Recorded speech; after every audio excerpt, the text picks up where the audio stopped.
Bon, bonjour tout le monde. Aujourd'hui, c'est un petit peu de bonheur. Hein. On est le 8 février. 5h40 du matin. Et je suis en train de penser, ça fait 2 jours. Depuis hier, ça n'arrête pas de tourner dans ma tête et de me dire, Nando, j'ai fait une vidéo l'autre jour, je l'ai regardée et puis ça me résonne, ça me dit...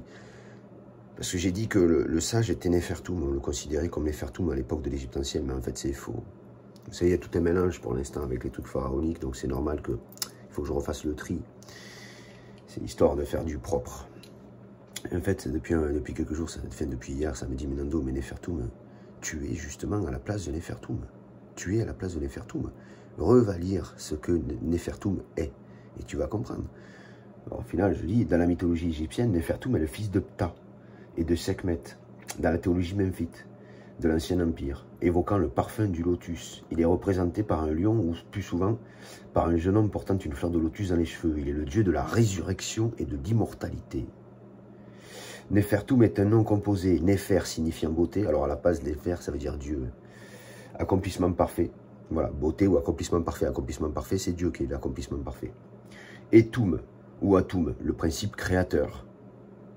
C'est-à-dire que le principe créateur trouve son accomplissement en Néfertum, dans le corps. Alors, c'est complexe à comprendre. Moi, ça résonne quand je le parle, quand je l'explique, si vous voulez, c'est normal. De ce que je vais vous parler, tout ce que je vous dis, c'est pas Néfertum lui-même. Néfertum, c'est le corps. Je vais vous relire, c'est-à-dire que le principe créateur trouve son accomplissement en Néfertum, en le corps. Le principe créateur trouve son accomplissement dans ce corps-là. D'accord ? Au-delà de l'ego, complètement. Vraiment, complètement.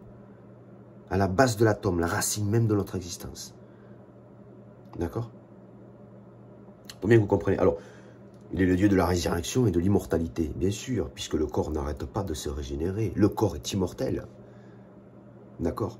Et la résurrection, dans le corps lui-même, vous pouvez faire le chemin de la vie, du temps, de la mort et de la résurrection. Pourquoi? Parce que le corps est lui-même ces principes-là. Le corps, c'est le principe de la vie, c'est le principe du temps, et c'est le principe de la mort, et c'est le principe de la résurrection, et le principe de l'immortalité. Mais le corps lui-même, il faut aller au-delà de l'ego, à la racine même du corps, l'atome. C'est là où le sage n'a rien à voir, en fait, avec le sage hindouiste. Je respecte beaucoup les religions, attention. Hein. C'est juste pour vous faire les comparaisons, pour bien vous expliquer la situation de chacun. Le sage hindouiste ou le sage bouddhiste, déjà le bouddhiste et l'hindouiste ne seront pas pareils, mais le sage hindouiste surtout, qui a une très très grande connaissance de toutes ces choses-là, lui, il va plus à l'extérieur, il fait plus l'expérience de l'extérieur, d'accord? Tandis qu'une personne comme moi, dans un principe pharaonique, je fais plus l'expérience de la création à l'intérieur, parce que j'ai traversé tous les enfers liés au corps, à l'intérieur. C'est mon esprit est allé se joindre, est allé chercher vraiment ce principe créateur à l'intérieur. Je me suis marié à la matière. Je suis le gluon, c'est la même chose. Tu te maries à la matière, tu es le gluon. C'est le gluon qui unit les quarks. Et les quarks qui vont former l'atome. Le proton, le neutron, l'électron. Comprenez ce que je veux dire? C'est-à-dire que le corps en lui-même, je vous dis, il faut vraiment le voir en 2 parties. Hein.